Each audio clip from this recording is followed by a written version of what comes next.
우리 다 같이 필립보서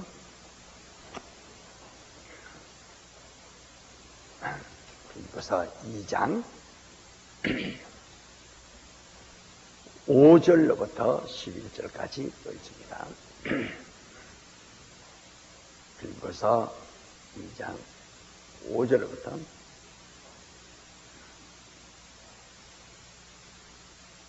교독합시다.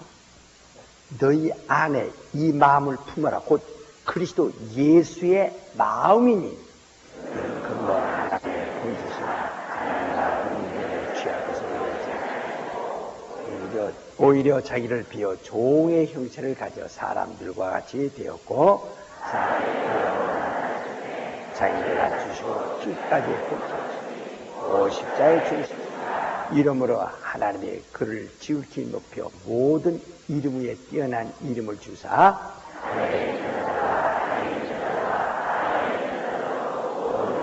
예수 모든 입으로 예수 그리스도를 주라 시인하여 하나님 아버지께 영광을 돌리게 하셨느니라. 5절에 너희 안에 이 마음을 품으라. 곧 그리스도 예수의 마음이니 바로 그가 아버지와 동등됨을 취하지 동등됨을 취할 것으로 여기지 아니하시고 자기를 낮추신 것은 예수 그리스도의 마음입니다. 바로 이와 같이 겸손하고 순종한 겸손과 순종은 그리스도의 마음입니다. 그러므로 우리 모두에게 또 성경 말씀하기를 너희는 이 마음을 보라. 그 예수 그리스도의 마음, 이러한 예수 그리스도의 마음을 품어라 라고 말씀합니다. 겸손과 순종. 나는 다른 교인들이 어떤 분은 대단히 훌륭하지만 어떤 분은 겸손해야 할 텐데 오히려 교만해지는 분도 있고 어떤 분은 순종하던 분이 어떤 사람은 불순종하는 사람이 있고 왜 일이 이렇게 바뀌어져 가는지 그 이해하기 어려울 때가 있어요. 우리는 하나님 앞에서 자꾸 겸손해져야 합니다. 자꾸 겸손해져야 합니다. 한없이 겸손해지고 그리고 순종해요. 겸손함과 순종. 겸손과 순종. 이것은 예수의 마음이니 너희는 이 마음을 품으라 라고 말씀합니다. 우리가 이 하나님의 의도를 통해서 예수의 마음을 알았습니다. 그 얼마나 자신을 낮추시고 그리고 자기는 아버지 앞에 영원히 순종할 영원 그런 그 마음을 가지시고 그렇게 하신 일에 대하여 우리 하나님께서 그를 높이셨습니다. 그리고 이제 어떤 분이 저기다 이게 편지에다 이렇게 쓴 것을 보니까 이미 얘기를 잘 했는데도 못 알아듣고선 아마 대학생이 쓴 것 같아요. 못 알아듣고선 또 그것을 다시 알고 싶고 또 다시 말해달라고 하는 사람이 있는데 거기 부분적으로 모르는 것은 이제부터는 목사님들 붙잡고 목사님들 여기서 제가 설교 시간에 그 한 사람을 다시 깨우치기 위해서 그 많은 시간을 또 허비할 수가 없어요. 그러니까 좀 마음을 넓게 가지고 이렇게 들으셔야지.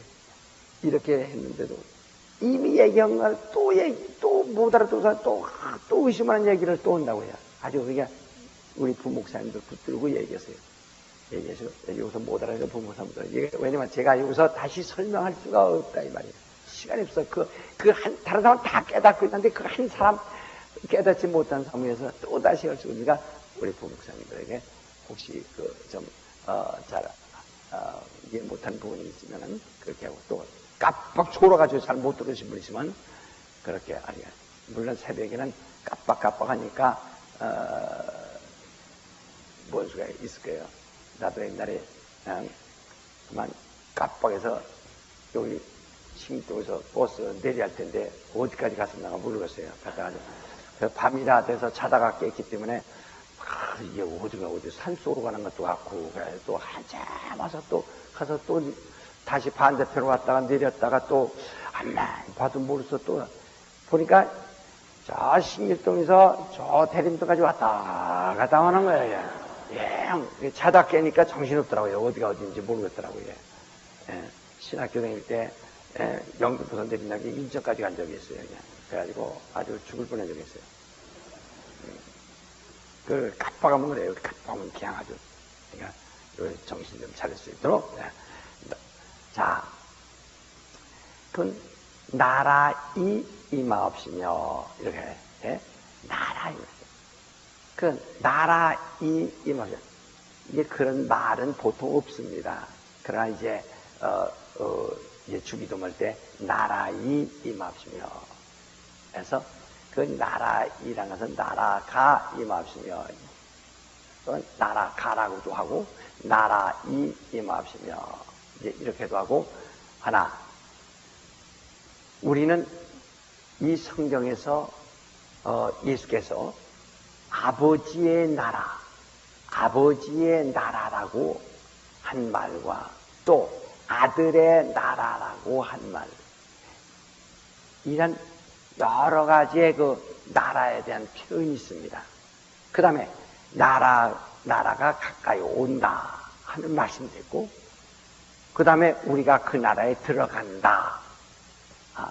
너희는 그 나라에 넉넉히 들어감을 얻게 될 것이다 하는 이런 말씀들이 있습니다. 그렇기 때문에 어느 한쪽 말만 이렇게 보면은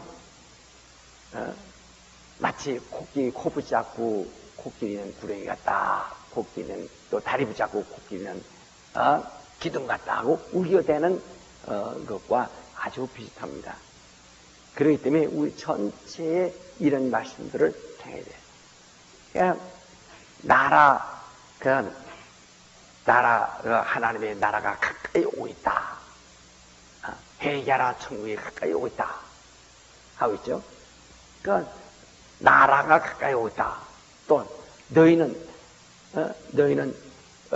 베드로후서 1장에 보면 1장 10절에 보면 너희는 예수 그리스도의 나라에 넉넉히 들어감을 얻는다. 넉넉히 들어감을 얻는다. 이게 예수의 나라에 너희가 들어간다. 너희가 들어간다. 또 이제 아버지께 그 나라를 바친다. 아버지께 그 나라를 바친다. 고린도전서 15장 29절에 보면 아버지께 그 나라를 바친다 하는 이런 아버지께 그 나라를 아버지께서 내게 맡기셨다. 또는 내가 아버지께 그 나라를 바친다. 이런 여러 가지 말들이 막 있거든요. 그러니까 그런 표현에서 봐요.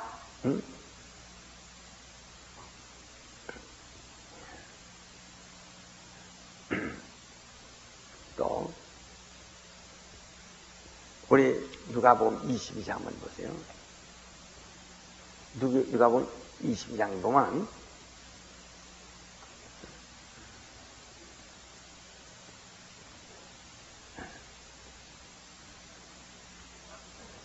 누가복음 22장에 보면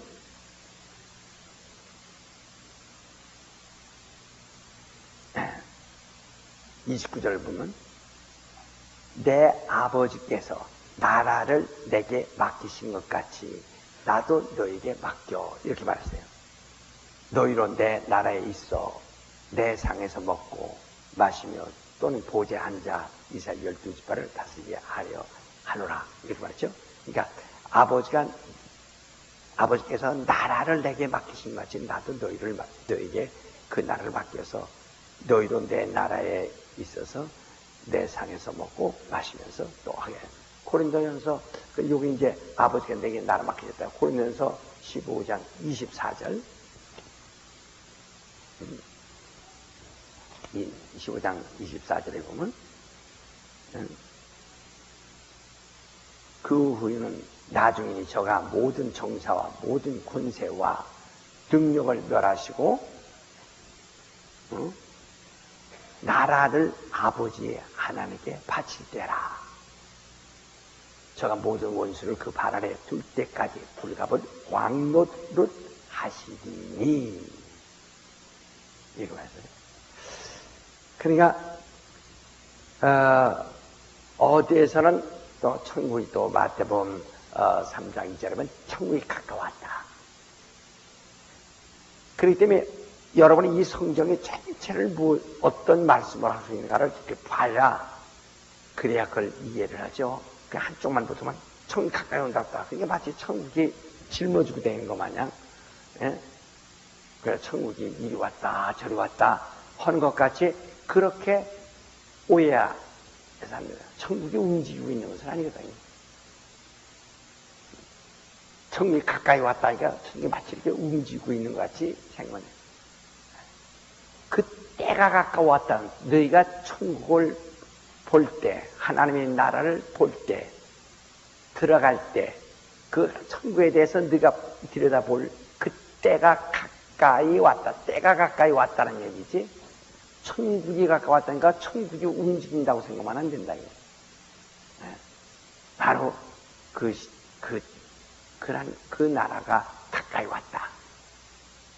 그런데 여기는 이제 누가복음 22장에는 아버지가 아들에게 맡기셨다. 또 여기는 아들이 아버지께 그 나라를 이제 바친다. 이제 이런 말들을 여러 가지를 여러분이 들으면 천국이 무엇을 의미하는가, 어디를 말하는가 이렇게 알 수 있어요. 그러나 우리는 오늘 아주 쉽게 알기 위해서 다른 거 다 거두절미하고 그냥 천국은 곧 하나님이 왕노릇하시는 다스리시는 하나님이 다스리시는 그 하늘을 말하는 것입니다. 그 나라라는 것은 하나의 조직이 있는 곳을 나라라고 하는 것인데 국가. 그러니까 하늘에는 그러한 영계가 있어서 그 영적 존재들이 있어가지고 그래서 그러한 그 천사들이 계급적으로 높은 천사, 낮은 천사 이렇게 여러 천사들이 있다 이 말이에요. 그런 모든 것이 하나의 조직 속에 있다 이 말이죠. 그래서 하늘이란 것은 하나의 조직이 되어 있는 나라, 그 하나님이 보좌 앉으셔서 임금 되시고 왕이 되시고 왕 노릇하시면서 그 밑에 모든 천사들이 수종 들고 그리고 그 임금의 명령, 왕의 통치에 따라서 이리저리 복종하며 수종드는 그러한 조직되어 있는 곳이 하늘입니다. 하늘이라는 거예요. 그러니까 네 천국이 가까이 왔다 하는 것은 바로 너희가 드디어 천국을 알고 너희가 천국에 대한 소망 가지게 되고 이젠 그 천국을 들어가고 싶어하는 그때가 가까이 왔고 이제는 들어갈 수 있는 때가 가까이 왔다는 것입니다. 그러니까 천국 자체가 움직이는 게 아니라 인간들에게 천국을 알게 하는 날, 천국에 들어갈 수 있는 날, 천국을 볼 수 있는 날이 가까이 왔다는, 때가 가까이 왔다는 뜻입니다. 그러므로 이 하나님께서 아들을 위해서 하늘을 창조했죠. 그래서 하나님의 하늘, 그 나라를 아들에게 맡기셨다. 근데 어느 때 맡기시느냐?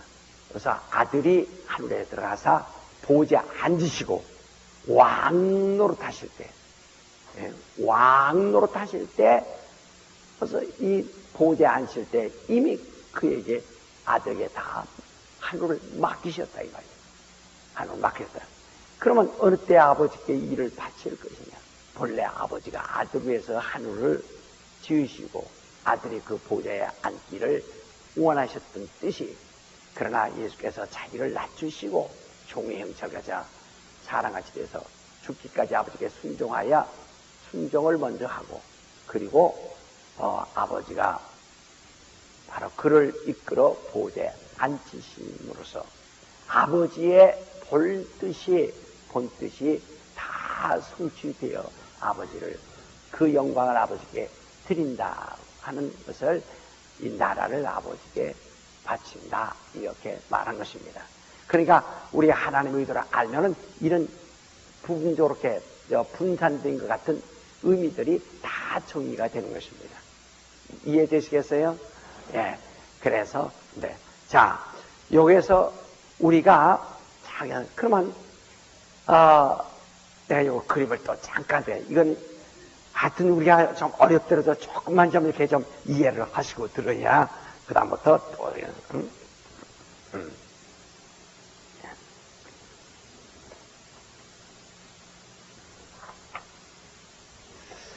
자,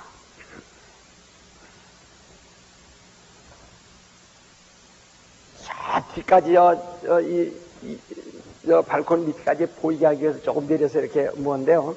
자, 그러니까, 이게 하나님이 아들을 위해서 지으신 하늘입니다.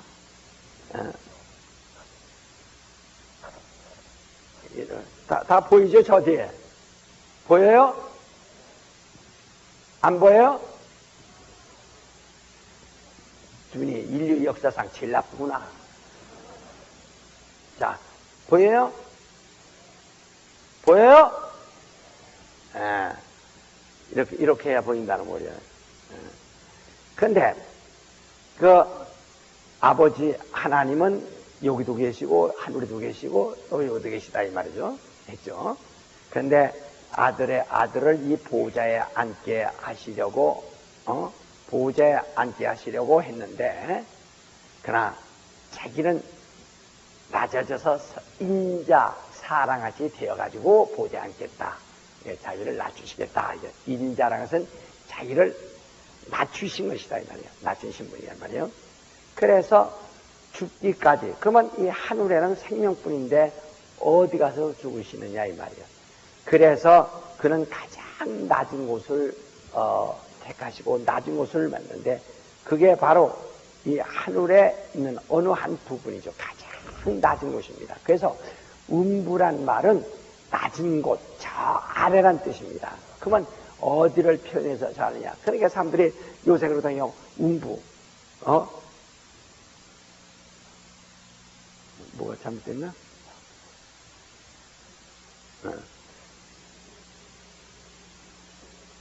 그래서 음부란 말을 하죠. 음부란 뜻을 그 아래 이런 뜻이거든요. 아래, 예. 아래, 저 아래, 예. 맨 끝이란 뜻입니다. 그러니까 어쩌면 음부 내가 이 세상 음부라니까 이단이라고 이렇게 말하는 사람이 있어요. 왜? 그 사람들은 음부란 뜻이 저 아래란 뜻인데 왜 이 세상이라고 하느냐 이거죠. 세상이라고 하느냐. 그러니까 그 사람들은 저 아래라는 표현을 뜻을 갖다가 어디부터 기준으로 하니 이 땅부터 기준으로 한다 이 말이야. 땅부터 기준하니까 왜? 음부라는 것은 저 아래라는 뜻이니까. 그러니까 이 땅부터니까 저 아래. 나는 땅부터 시작하지 않고 어디부터? 보호자로부터 시작한다 이 말이야. 그러니까 오늘 조금 맹충한 사람들은 말이야. 아니 자꾸 저 아래. 그러니까 저 땅속이라는 거죠. 저 땅속. 음부는 하나님 보호자로부터 저 아래 떨어진 곳입니다. 그러니까 하나님 보호자로부터 가장 먼 곳이다. 그 음부는 그대로 어둠이 있는 곳입니다. 골로새 1장 에도 마지막 1장 13절에 말했지만 어둠의 권세가 있는 곳이다. 어둠이 있는 곳이다. 그래서 이 하늘은 말씀이 충만하죠. 말씀이 뭐라고 했습니까? 요한복음 1장부터 1절부터 3절까지 보면 그 말씀엔 빛이 있다고 했어요. 생명이 있고 생명은 세상에 비치는 빛이라 그랬습니다. 그러니까 말씀이 없는 곳, 다시 말하면 빛이 없는 곳, 다시 말하면 생명이 없는 곳이 그게 가장 어두운 것이죠. 말씀이 있다면 빛이 있고 생명이 있는데 말씀이 없으니 빛이 없고 생명이 없는 것이라. 그러니까 음부라는 것은 가장 낮은 곳으로서 거기는 말씀이 없는 곳. 그래서 드디어 말씀이 오셨다고 하죠. 육신이 전 말씀이 오셨다고 하죠. 그전에 말씀이 없는 것이에요. 그러니까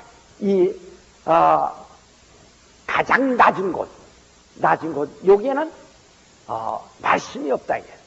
또 여기에는 그러니까 빛이 없고 생명이 없습니다. 그러니까 생명이 없으니까 예수가 여기 와서 죽으심을 맛보는 겁니다. 생명. 그러니까 이 세상 사람들이 여기서는 죽습니다. 왜? 여기는 생명이 없는 것이다. 그러니까 하늘나라가 그 생명의 나라라고도 하죠. 하늘만이 생명이 있고 여기 생명이 없어요. 그러니까 다 여기서는 모두가 시들어 죽기도 하고 병들어 죽기도 하고 늙어 죽기도 하고 다 죽는다. 여기 죽음만이 왜? 생명이 없기 때문에 죽음이 있는 것이다. 그래 병들고. 그래서 이 음부란 것은 바로 생명이 없고 빛이 없고 그러니까 무슨 빛? 말씀이 빛이 비치지 않아요. 그러니까 창세기 1장에 빛이 있으라 해서 겨우 창조된 빛. 하나님의 말씀의 빛은 영광인데 그 빛은 조물주의 빛, 영원한 빛이라 해요. 그러나 창세기 1장에 빛이 있으라는 것은 피조된 빛입니다. 그 빛 자체가 어느 날은 창조됐기 때문에 어느 날 그 빛은 없어지는 빛이에요. 그래서 해가 다 이렇게 녹아서 없어져. 하늘에 해가 빛을 잃고 모든 것이 다 빛을 잃는다고 했죠. 요한계시록에 보면 하듯이 그런 빛들은 피조된 만든 빛이라 이 말이죠. 그러니까 오늘 여러분과 나에게 비치는 영광, 그것은 하나님의 빛, 하나님의 아들의 빛. 이는 조물주의 빛이죠. 그러나 창세기장에 빛이 있으라 하시니 빛이 있었고 그 빛을 누가 주관해요? 바로 태양이 주관하라. 그러나 하나님의 영광은 아들에게 주셔서 아들이 그 빛을 주관하신다. 아들에게 돼. 그러니까 아버지가 나를 창세전에 아버지와 함께 가졌으니 영화로서 나를 영화롭게 없어서 하고 요한복음 17장 5절에 6절에 말씀하신 것처럼 하나님의 빛은 영원한 것이라. 이 음부는 그런 빛이 없는 것이다 이 말이에요. 그러니까 여기서 시간이 없기 때문에 거기에 다 소모할 수는 없어요. 그러니까 이 음부는 가장 낮은 곳이에요. 그래서 그가 바로 사람이 되어서 바로 이 음부를 통해서 여기서 죽음을 맛보시고 부활로서 하늘에 가신다고 하는 것이다 이 말이에요. 그래서 이 음부에 와서는 죽음을 당하는 것이다. 그러니까 음부, 이것을 우리가 다른 과학용어로서는 우주라고 말합니다. 그래서 예수께서 이 다음에 공중 재림하신다 할 때 공중이 어디냐? 바로 이 우주를 말하는 거예요. 이게 바로 이 우주를 공중이라고 하는 겁니다. 그러니까 이게 공중인데, 그러니까 이런 공중재배가 여기 구름 위에 여기에 오신다는 얘기 아니에요. 여기서 지구라는 것은 여기 지금 전문 찍었는데 저 뒤에서 보일라는 안 보면 모르겠네. 원래 눈 나쁜 사람들이 그러니까 뭐 보일라는 안 보면 모르겠네. 지구라는 것은 여기 아주 천과 같은 거잖아요. 이건 우주란 말이에요. 그래서 주님이 우주 안에 들어오셔서 여기서 죽음을 맛보시고 바로 이 우주를 부활로서 이 우주를 떠나셨어요. 그래서 하늘로 들어가셨다. 다시 재림이라고 할 때 우리가 주님이 오신 것은 이 우주 공중으로 들어오신다. 우주로 들어오신다. 그러니까 뭐 일본 하늘로 오시느냐 어디가 아니라 우주 안에 들어오신다. 우주가 얼마나 큽니까? 그러니까 이 우주 자체가 이 생명은 없는 것입니다. 사람들이 하늘나라니까 저 별이 있는 곳 어디가 그렇게 말하는 사람도 있어요. 거기 별이 있는 곳이 아닙니다. 별 무리가 있는 곳이 우주입니다. 별 중에 하나가 지구죠. 바로 지금 이 하늘나라, 하나님의 나라, 영계라는 것은 이 별 무리들이, 은하수들이 수억 개가 들어있는 우주가 아니라 그 밖이라 이 말이에요. 여기는 완전히 영적인 세계입니다. 지금 하나님의 나라는 것은 이것을 말하는 거예요. 이 우주를 말하는 것이 아닙니다. 바로 요게 이를 통해서 하나님의 나라를 주장하실 이가 이 우주를 통해서 이루더라. 그게 마치 이 우주 안에서 하나의 현광 같다. 하늘에 예수께서 들어가시는 현광 같은 곳이다. 그러니까 거기 들어가실 때 여기서 죽음을 맛보시고 부활로 들어가신다. 이루더라 때 가장 낮은 곳이다. 가장 어두운 곳. 그래서 예수 그리스도 자신을 나는 빛이라 하고 요한복음 8장 말씀이죠. 나는 빛이라. 예수 자신을 빛이라 말씀하셨어요. 여기에는 빛이 없기 때문에 다시 말하면 말씀이라 그 말이에요. 말씀이 없기 때문에 다시 말하면 생명이라 하는 말입니다. 언제나 말씀, 생명, 빛 이것은 하나입니다. 같습니다. 요한복음 1장 1절로부터 대체 말씀해 주시는 이 말씀이 바로 생명이고 이 말씀이 세상에 비치는 빛이라 이렇게 말씀했죠. 그래서 이 아버지 품에서 나오신 이가 이루 들어갈 때 세상에 그 말씀이 육신이 되어서 말씀이 왔고 그러므로서 빛이 왔습니다. 그러므로 바로 내가 그 생명이다. 생명이 왔다. 왜? 그게 말씀이란 말이거든요. 빛이란 말과 생명이란 말과 내가 빛이요 내가 생명이요 그게 말씀이란 말이에요. 그 오셔서 부활로 이 하늘에 들어가신다. 그래. 그러면 여기에는 처음에는 울타리가 있지 않았어요. 그냥 아주 어두운 것이죠. 다시 말하면 저 사막하고 이런 사막 지대하고 다른 데 울타리 치고 있는 것이 아니거든요. 가다 보면 자기 점점점 나무가 없어지더니 나무가 없는 모래판만 나오더니 사막이 계속되는 것처럼 말이에요. 바로 이 하늘과 이 우주 여기에는 무슨 울타리가 없었다 이 말이에요.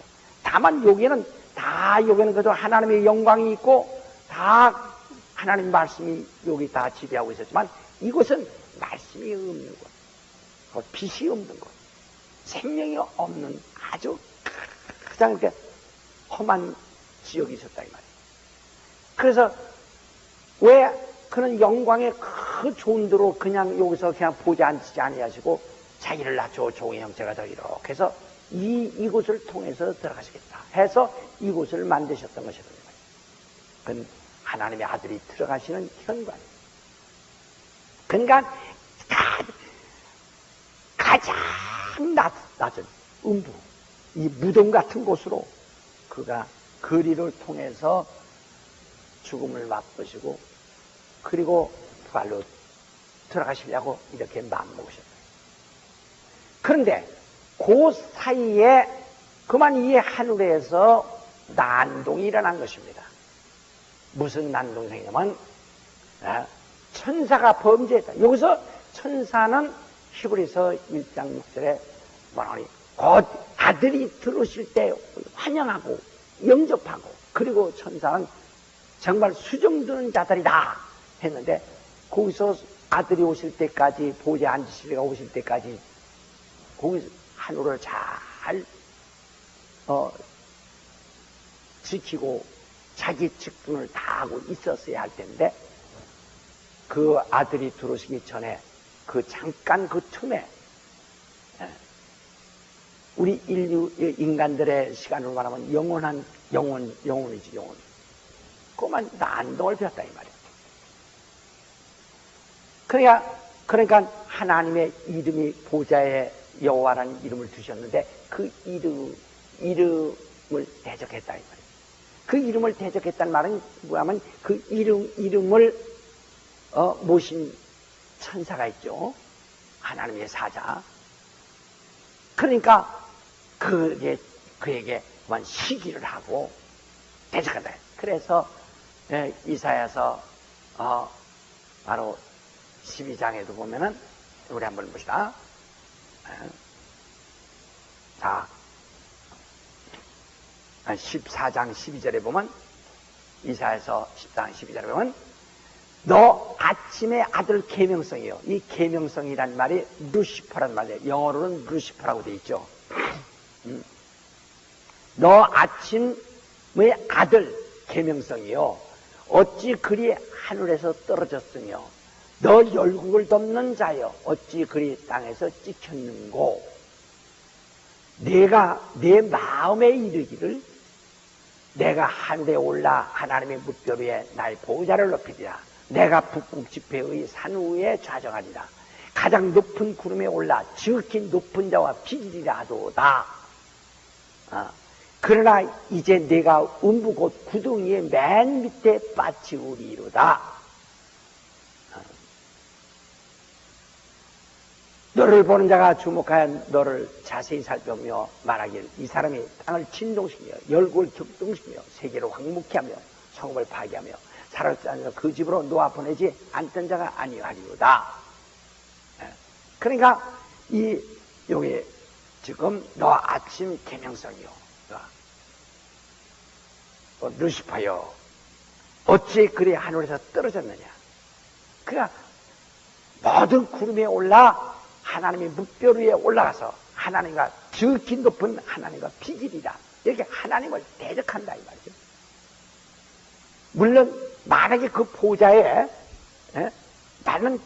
만일 그 보좌에 바로 주님이 앉아 계셨더라면 감히 어둠이 빛 있는 데 가지고 와서 어둠을 내놓으면 어둠이 존재합니까? 어둠이 빛 앞에서 순간에 없어지는 것처럼 바로 주 예수 그 보좌에 앉으셨을 때 그를 대적했더라면 대적하는 즉시 끝난 겁니다.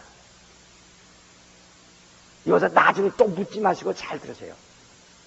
빛 앞에 어둠이 투쟁할 수 있느냐예요. 어둠을 안만 죽어도 주먹에다 어둠을 쥐고 가서 빛 앞에 내놓으면 피는 순간에 어둠이 없어진 것처럼 만약에 주님이 보좌에 앉으셨더라면 감히 어떤 천사가 거기다 대적하지 못합니다. 만약 그건 스스로 그냥 막는 거니까요. 그러나 거기에 하나님의 아들이 아직 예수 그리스도 계시지 아니하시고 바로 여호와의 이름만 거기 두셨다. 그리고 그 여호와 이름으로 무슨 말씀하시든지 하늘에서 무슨 일을 하시든지 통치하시든지 할 때에 곧 그 일을 맡아 여호와의 이름으로 하나님의 일을 맡아 나타나시고 하실 여호와의 사자 천사를 거기 두셨다 이 말이에요. 그러니까 그 천사도 피조된 천사요. 또 다른 천사장도 피조된 천사니까 같은 천사니까 질투할 수 있고 시기할 수 있다 이 말이죠. 그래서 원래 마귀의 가장 큰 성격이 뭐니? 교만과 시기라 그랬어요. 마귀의 최고의 성격이 뭐냐면 그 속성이 뭐냐면 교만과 시기라 이야. 질투. 우리 마음에 깨달은 질투하는 마음이 생긴 것이 바로 이것은 마귀로부터 역사한다 이 말이죠. 그러니까 그런 질투하는 마음이 생겨서 다시 말하면 왜 너만 하나님 되느냐, 나도 하나님 될 수 있지 않느냐 하는 생각이라 이 말이죠. 그래서 벌써 하나님의 이름에 대적한 겁니다. 그게 하늘에서는 하나님의 이름에 대적해버렸다 이 말이죠. 그런데 그러면 왜 하늘에서 당장 그 천사가 멸망당하지 않고 바로 주님이 들어오실 때까지 그를 웅비에 가둬뒀느냐. 자, 여기 지금 우리의 유다서 9절을 보세요. 유다서 저 요한계시록 바로 직전입니다. 유다서 9절을 보면은 천사장 미가엘이 모세의 시체에 대하여 마귀와 다투어 변론할 때 감히 회방하는 판결을 쓰지 못하고 다만 말하되 주께서 너를 꾸짖으시기를 원하노라 하였거늘 했어요. 그러니까 천사는 심판할 바로 그래서 심판할 권리가 없는 것입니다. 오직 임금만이 심판하실 수 있는 것입니다. 그러니까 하늘의 천사들을 심판할 자는 바로 곧 하나님의 아들이 그 보좌에 앉으신 다음에 그가 하실 일입니다. 왜냐면 요한복음 5장 22절에 모든 심판한 권세를 아들에게 주었다. 그리고 27절에는 인자가 됨으로 인하여 심판하는 권세를 얻었으니 그가 사람으로서 죽으셔서 부활해서 하늘 보좌에 오르시는 예됨으로, 그러니까 아버지 앞에서 자기를 낮추시고 아버지 앞에서 영원히 순종하심으로 그가 심판할 권세를 얻으셨다 그랬어요. 그냥 아들이 오셔서 주님이 여기 들어가셔서만이 비로소 심판하신다. 그러니까 하늘에서 범죄한 천사 같지라도 천사는 천사를 심판할 권리가 없다 이 말이에요. 그러기 때문에 바로 주께서 너를 꾸짖으시고 한다. 가만 그는 판결하는 말을 쓰면서 주께서 너를 꾸짖기로 한다. 그래서 그가 들어오실 때에만 그 범죄한 천사를 바로 심판할 수 있습니다. 베드로 후서 2장 4절에 보면 하나님이 범죄한 천사들을 용서치 아니하시고 지옥에 던져 어두운 구덩이에 두어 심판 때까지 지키게 하셨으며 그랬어요. 바로 이 음부라는 것은 정말 지옥입니다. 아주 가장 낮은 곳입니다. 아까 이사야에서 바로 12장 14절에 말하자면 가장 낮은 곳입니다. 요 유다서 6절에 보면 또 자기 지위를 지키지 아니하고 자기 처소를 떠난 천사들을 큰 날의 심판까지 영원한 결박으로 흑암에 가두셨으며 그러니까 흑암이라는 말은 음부란 말입니다. 음부에 가두셨으며 그랬다. 그러니까 범죄한 천사, 여기는 자기 지위를 지키지 아니한 천사라 그랬어요. 그러니까 하나님을 섬겨야 하고 하나님의 이름, 여호와 이름을 섬기면서 그 바로 인자가 보좌에 오르실 때까지 하늘을 잘 지켜야 할 천사들이 그만 여호와 이름으로 보좌에 앉으신 이를 그만 대항하고 그를 질투하고 하나님의 이름을 대적했다. 그러니까 자기 지위를 떠나죠. 오늘날 그런 사람들이 그런 일들이 얼마나 쿠데타 같은 것이 다 그런 식이죠. 그러니까 자기 직분, 오늘도 무슨 보면 이런 교회 안에서도 그런 일들도 많이 있어요. 자기 직분을 알아야 됩니다. 자기 위치를 알아야 됩니다. 자기 직분을 알고 자기 위치를 알아야 한다. 자동차 바퀴가 하나 바람이 빠지던데 하나 빠져나가면 자동차가 운행될 수가 없는 거와 이치가 똑같다 이 말이에요. 자기 지위를 지키지 않고 하나님을 섬겨야 자가 나도 저 높은 하나님과 뒤지리라. 아니 당신만 여호와 이름 가지고 당신만 하나님 노릇할 수 있어. 나도 할 수 있어. 하면서 하나님을 대적했다 이 말이에요. 그러므로서 그때에 보세요. 이거 시간이 없기 때문에 다 얘기할 수가 없기 때문에 이렇게 하는 그때에 여기다가 이 주께서 들어오실 때에 거기서 심판하시고 들어오시도록 그를 이루 몰아냈다 이 말이에요. 범죄한 천사들을 이루 몰아내가지고 저 음부로 몰아내고 그 음부가 뭐예요? 그가 인자가 들어오시는 현관이라 이 말이에요. 그 가장 낮은 곳 그리로 몰아내가지고 그가 몰아냈는데 그전에는 울타리가 없다고 그랬죠. 그때 몰아놓고서 이놈들 이 하늘로 들어오지 못하도록 여기서 딴 데로 나가지 못하도록 여기를 결박하고 가두었다 그 말이에요. 그때부터. 그러니까 여기서 지금 말하자면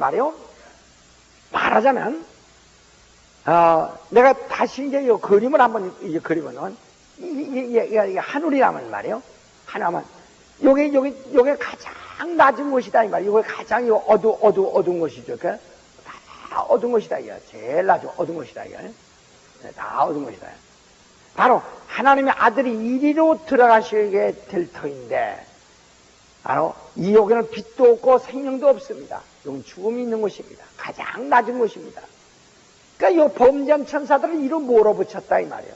그리고 그전에는 이 울타리가 없어요. 여기 다 울타리가 없는 거 다 이거 다 우리가 필요 없는 것이죠. 범죄한 천사를 가갖고 그때 여기 결박해버렸다. 이거 나오지 못하다. 주님 오실 때 이놈들 심판을 받아라. 그분한테 판결을 받아. 하고서 이 하늘에서 범죄한 천사는 전부 이로 다 몰아 가져가 버렸다 하는 겁니다. 무슨 얘기인지 아시겠어요? 그러니까 요 결박은 처음부터 결박된 것이 아니고 바로 범죄한 다음에 이리로 몰아붙이고, 그러니까 음부는 하나님의 아들이 자기를 낮추고 종의 형체를 가져 바로 들어가시려고 하는 장소였는데, 그동안에 범죄했기 때문에 범죄한 천사들을 그로 몰아붙이고 그들을 위해서 결박을 만들었다 이 말입니다. 무슨 얘기 아시겠어요? 그러니까 이 결박되어진, 그래서 이 하늘과 그 창세기의 입장이면 운물과 아랫물에서 아랫물이라 하는데, 그건 전부가 왜냐면 이 우주 자체가 전부가 안개마냥 되어 있는데, 그것이 안개마냥 되지, 안개가 물방울 되듯이 아래로 내려가고 위로 올라가서, 아래는 지구 덩어리가 된 것이고 위로는 우주 벽을 친 것이다 이 말이에요. 그래서 하늘과 이 영원한 영계와 이 우주 사이는 물벽으로 쳐있다. 이것은 요새 과학자들도 흥미하게 발견하고 있어요 지금요. 그러니까 이 물벽으로 이렇게 완전히 쳐진 거죠. 그 위와 아래와. 그래서 이 지구는 바다에서 올라온 것이 땅입니다. 그러나 요한계시록 22장이 보면 바로 그날은 그 바다가 있지 아니하더라. 바다가 있지 아니하죠. 이 22장이 보면 바다가 있지 아니합니다. 그것은 바로 물은 이 안에 속하는 것이고 이 바깥이니까, 이 다음에 하늘은 새 하늘과 새 땅을 보니 거기는 바다가 있지 않더라 그랬어요. 지구에서는 바다에서 육지 들어가는데 그건 바다가 있지 않죠. 왜냐하면 그것은 이 바깥이기 때문입니다. 지금 그걸 다 지금 시간 없으니까 얘기할 수 없어요. 이해하시겠어요? 네. 그러니까 이 영원한 결박이라는 범죄한 다음에 우주를 거기다 그 어두운 곳에 그를 쳐놓고 결박해버렸다 이 말이에요. 왜? 심판 때까지 나오지 못하도록 주님이 들어오실 때 여기서 심판하고 그를 심판해서 거기다 지옥에 보내도록. 그러면 하늘에서 범죄한 천사들을 하늘에서 심판하지 아니하고 왜 이러냐? 아까 말대로 천사는 심판을 권세가 없어요. 오직 심판은 누가 하신다고요? 주님만. 심판할 권세를 천사에게 주셨다고요? 아니요. 아들에게만 주셨기 때문에 아들만이 심판해요. 그러니까 하늘에서 천사들이 범죄했을지라도 아무도 그를 심판하지 않는다. 여호와란 이름을 가지신, 여호와 하나님의 이름을 가지신 천사라도 바로 그 범죄한 천사를 심판하지 아니하신다. 감히 해방하는 말을 쓰지 않는다. 그러나 오늘날 사람들은 교회 안에서 무익하게 사람을 판단하고 심판한다 하는 얘기가 유다서 얘기 바라요. 그래서 이 사람들은 정말 물 없는 비 없는 구름과 같은 존재들, 가치 없는 구름만 시커멓게 떴지 가뭄에 비 한 방울도 내려주지 아니하는 그런 무익한 존재들이다. 이런 범죄한 천사도 바로 여기다 가뒀고, 또 비록 그런 범죄한 천사를 시어도 하늘에서 천사들이 감히 판단하는 말을 쓰지 아니했거늘 이 사람들은 그저 무익한 말을 하면서 그렇게 해서 혼란이 일어나는 얘기를 유다서에 하고 있는데, 그러니까 그전에는 여기 가장 어둡고 낮은 것이 울타리가 필요 없는 것이라면 주님이 그리로 해서 잡니다. 여기서 사람이 어디 들어갈 때, 집에 들어갈 때 좀 아스팔트 된 그 길로 들어가지 아니하고 저 시궁창 저 뒤쪽에 말이요.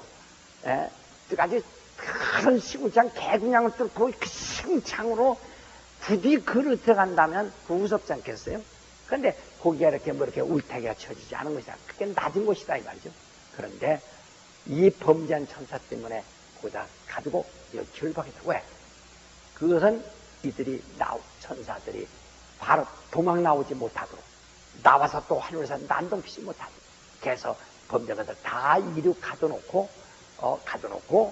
주님이 오실 때까지 기다립니다. 그래서 이 심판 땅에서는 주님이 들어오시는 때가 심판 때라 해요. 바로 그 주님이 들어오셔서 여기서 죽으시고 부활하셔서 하늘에 오시므로, 그러니까 그 주님은 이 우주에서 얼마 동안 머무신 거냐? 33년간 머무신 겁니다. 33년간 머무셨다가 이 드디어 하늘로 들어가신 거죠. 보좌에 앉으신 거란 말이에요. 그래서 임금이 들어오세요. 그 하늘로 올라와서 이 보좌에 앉아서 임금 노릇하고 임금이 되시니까 만왕의 왕이 되셨으니까. 그래서 이 하나님의 아들이 들어오시는 때를 바로 천국이 가까이 왔다 하고 말하는 거예요. 그러니까 예수 자신은 천국, 비록 나라를 짊어지고 다니지 않지만 임금이시니까, 자신이 왕이니까 천국이 가까웠다는 것은 자기 자신을 의미합니다. 근데 침례 요한이 천국이 가까웠다 이렇게 말했죠. 예수 그리스도 오시는 것, 왕이 오시는 것을 천국이 가까이 왔다 이렇게 말했습니다. 예, 천국이 왔다. 여기서 신기한 사실은 여기서 에스겔 44장 한번 보세요. 에스겔 44장. 에스겔 44장 구약 1222페이지입니다. 에스겔 44장을 보시면은 자 1절부터 그가 나를 데리고 송소 동양한 바깥문에 돌아오시니 그 문이 닫히었더라. 여호와께서 내게 이르시되 이 문은 닫고 다시 열지 못할지니 아무 사람도 그리로 들어오지 못할 것은 이스라엘 하나님 나 여호와가 그리로 들어왔습니다. 그러므로 닫아둘지니라. 왕은 왕인 까닭에 안길로 이 문 현관으로 들어와서 거기에 앉아서 나 여호와 앞에서 음식을 먹고 그 길로 나갈 것입니다. 여러분, 예수께서 새끼 나귀를 타고 예루살렘에 입성하셨다고 하는 성경 읽었죠? 예루살렘 입성하실 때 바로 그 동쪽 문, 골든게이트, 동문을 통해서 그가 나귀 타고 들어가셔서 거기서 성찬식을 하고 그리 나오셔서 하늘로 가셨습니다. 그리로 들어오셔서 갔어요. 이 성경은 주전 700여 년 전에 이 예언의 말씀을 쓴 겁니다. 그리로 들어올 때. 그러니까 그리로 예수께서 들어오셔서 그 문으로 들어가셔서 나가셨다. 그 다음에 그 문이 지금 닫혔습니다. 예루살렘의 모든 8개 문 중에서 7개의 문이 다 열려있는데 이 문은 벽돌로 다 완전히 막아버렸어요. 신기하게 막아버렸습니다. 그래서 뭐라니? 내가 그 문이 닫혔다. 이것은 몇백 년, 1000년 후에 일어날 일을 지금 보고 예언했는데 여호와께서 내게 이르시되 이 문은 닫고 다시 열지 못할지니 아무 사람도 그리로 들어오지 못할 것은 이스라엘 하나님 나 여호와가 그리 들어왔습니다. 그러니까 예수께서 하나님이시란 말이에요. 예? 이스라엘 하나님 또 그 다음에 그리로 들어왔습니다. 그러므로 닫아줄지라. 하나님이 그리로 들어왔다는 증거가 나옵니다. 왕은 왕이니까 그분이 바로 왕이에요. 이 문 현관으로 들어와 거기에 앉아서 먹고 그리로 나갔습니다. 주님이 그날 오셔서 그날 성찬식을 하고 그날 가서 잡혀서 죽으셨다.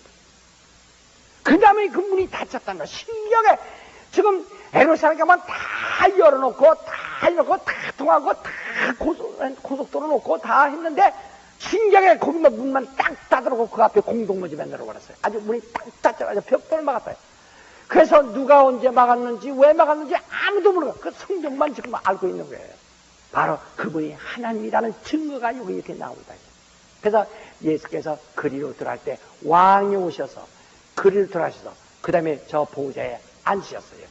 그래서 우리는 이게 나라이 임하시며 라고 할 때는 바로 그렇게 우리가 기도한데 이것은 그 나라 바로 주님의 통치하신 하나님의 나라에 들어오시옵소서. 예를 들면 바로 그러한 내용의 기도입니다. 왜냐하면 그는 아버지 품에서 오셔서 그리로 들어가셨다. 그래서 나라에 임하옵소서. 나라에 임하옵소서. 나라에 임하옵소서. 그리고 그 나라가 우리에게 임하옵소서. 이런 뜻입니다. 오늘 여러분에게 그 영향이 미치게 하옵소서. 하늘에 가서 하늘에서 통치해서 하늘이 이제 완전히 주님은 이 하늘에서 들어가서 완전히 왕이 되셔서 되고 완전히 통치합니다. 그래 이제는 우리 처소를 여기서 예배 중에 있으시고 여기서 이제 모든 걸 성령도 보내시고 모든 역사를 하신다. 그는 지금 왕이세요. 하늘에 보좌 앉으셨어요. 이제는 이젠 예수님이 왕 노릇하시는 그 나라가 운비에 있는 우리들에게도 미치게 하옵소서. 그래서 나라에 임하옵소서, 또는 그 나라 하늘에 임하시란 말이요. 나라에 임하시. 왜? 바로 이 나라에 임하옵소서. 주님이 여기서 이 나라, 이는 본래 아버지 뜻이니까 나라에 임하옵소서. 그리고 그 나라가 또한 우리에게도 임하옵소서. 다시 말하면 주님의 그 임금으로서 그 통치하시는 그 역량이 오늘 이 운부 안에 있는 우리들에게도 임하여 주옵소서 하는 것이다 이 말이야. 그러니까 나라에 임하옵소서, 나라가 임하옵소서, 이런 뜻이다 이 말이야. 무슨 얘기인지 아시겠어요?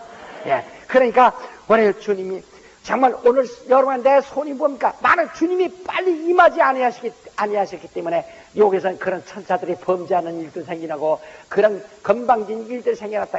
나라에 임하옵소서, 당신이 보지 않으시고 그리고 보지 않으셔서 나라를 통치하시는 그 나라 영향이 내게 임하옵소서.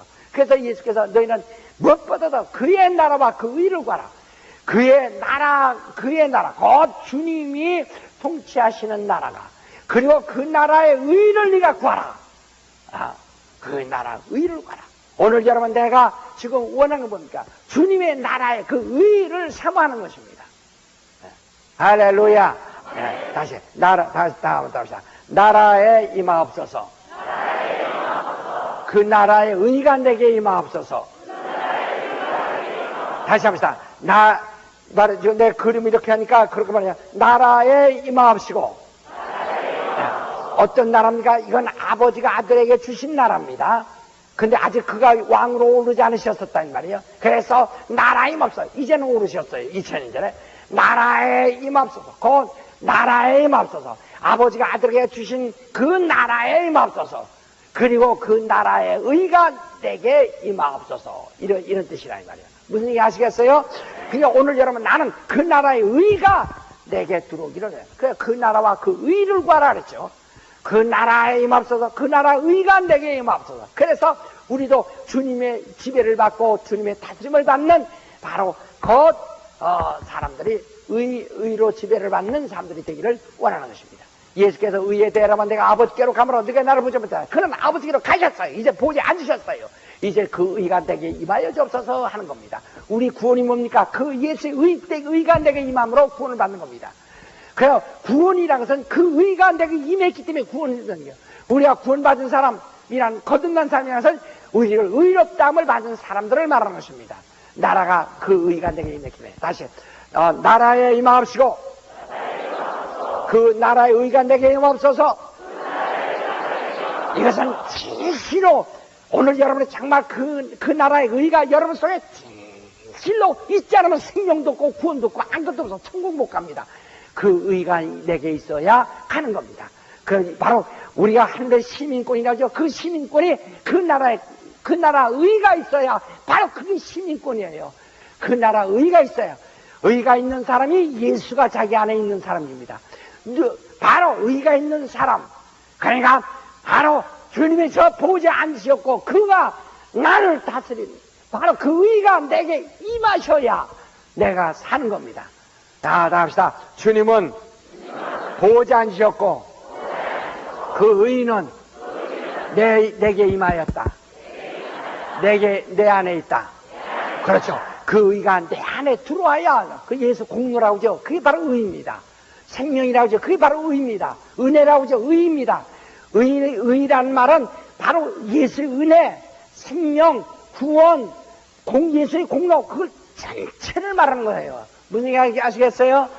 그러니까 의가 있느냐, 그건 내가 예수의 의가 있느냐, 예수 은혜가 있느냐, 예수 생명이 있느냐, 예수 공로가 있느냐, 예수 이름이 있느냐, 구원이 있느냐, 바로 내가 하늘의 시민권이 있느냐, 그 말을 전부 포함되어 있는 거예요. 의란 말에 다 포함되어 있는 겁니다. 전체. 지금 우리가 설교함으로써 여러분 은혜 받게 하려면 뭡니까? 하나님의 의가 당신 속에 있기를 원하는 거예요. 우리 자신의 의가 있으면 우리는 멸망입니다. 오직 주님의 의만이 있기를 원한다. 그래서, 근데 그것은 주님이 하늘에 보지 않으셔야만 비로소 그 의가 내게 올 수 있죠. 그가 부활하여 하늘 보좌에 이르지 않으면 절대로 의가 우리에게 오지 않는 겁니다. 그래서 그 나라에 임하옵소서. 바로 죄요, 다시 말하는 죄요, 하늘 보좌에 오르사 바로 하늘을 다스리시고 보좌에 앉으셔서 다스리시고 그 의를 바로 의간되게 임하여 주옵소서 하는 거예요. 예수께서 의에 대하라면 내가 아버지께로 가면 네가 보지 못한다. 그러나 그 의는 너희 속에 있을 것이다 하는 겁니다. 자, 잡시다. 나라의 맙시고 우리 손을 한번 들어서 저 그 보좌에 오르시라 하는 뜻에서 정말 예수께서 저 만왕 왕으로서 저 보좌에 오르시기를 원하시면 아멘 하세요. 진정 삼으시면 아멘 하세요. 그냥 여호와 이름을 그대로 두기로 원하시면 아멘 하세요. 어시고 예수 이름으로 저 보좌에 오르시기를 원하시면 아멘 하세요. 그리고 그 예수의 의가 당신에게 임하시기를 삼으시면 아멘 하세요. 나라의 맙시고 내게 나라의 의가 내게 임하옵소서. 이렇게 합시다. 시작. 나라의 맙시고 그 나라의 의가 내게 다시 한번 나라의 임하옵소서 하니까 체조 잘한다 하지 말고 바로 그 보좌, 바로 그 천사들이 이제까지 하나님의 이름을 못 하겠지만 바로 임금이 그 자리에 올라 앉아 계시면 아무도 감히 할 수 없다. 바로 이 땅에선 나라에 임하실 때는 바로 사탄을 다 심판하시고 올라가실 것입니다. 할렐루야. 자, 예수께서 부활하심으로써 이미 사탄은 심판받았어요. 지옥은 아직 안 갔지만 심판받았다. 사형 선고는 받았다 이 말이에요. 자, 그래서 그 보좌에 앉으시는 생각하면서 합시다. 나라에 임하시고 그 나라의 의가 내게 임하옵소서. 그 주님의 의가 보좌에 앉으신 이의 의가 내게 임하옵소서 하는 말을 해야 합니다. 알았어요? 시작. 나라에 임하옵소서. 그 나라의 의가 내게 임하옵소서. 다시 한번 나라에 임하옵소서. 그 나라의 의가 내게 임하옵소서. 다시 한번 시작. 나라에 임하옵소서. 그래서 마태복음 6장 33절에서 너희는 먼저 그 나라와 그의 의를 구하라 그랬죠. 그 나라에 임하옵소서. 정말 우리는 주님의 바로 그 보좌에 앉으신 것을 가장 환영하고 그 나라에 임하신 것을 절대 환영. 바로 우리는 오직 그분이 만왕의 왕으로서 보좌에 앉으시는 것, 그것이 정말 아버지의 소원이요, 우리도 아버지의 뜻과 같이 우리도 그것이 우리의 소원이 되었어야 하고, 그 당시에 이스라엘 사람들이 더한 거죠. 이제는 오늘처럼 나는 그 나라의 의가 내게 임하여 주옵소서. 우리 자손들에게도 임하여 주옵소서. 우리 가정에 그 의가 임하여 주옵소서. 주님의 보좌에 앉으신 나라에 앉으시고 그 의가 내게 임하여 주옵소서. 예수의 의가 내게 임하옵소서. 그가 거기 앉지 않으면 그 의가 내게 오지 않소서. 내게 임하여 주옵소서. 기도하십시다. 다 같이 동서로 기도하십시다. 내게 그 의가 임하여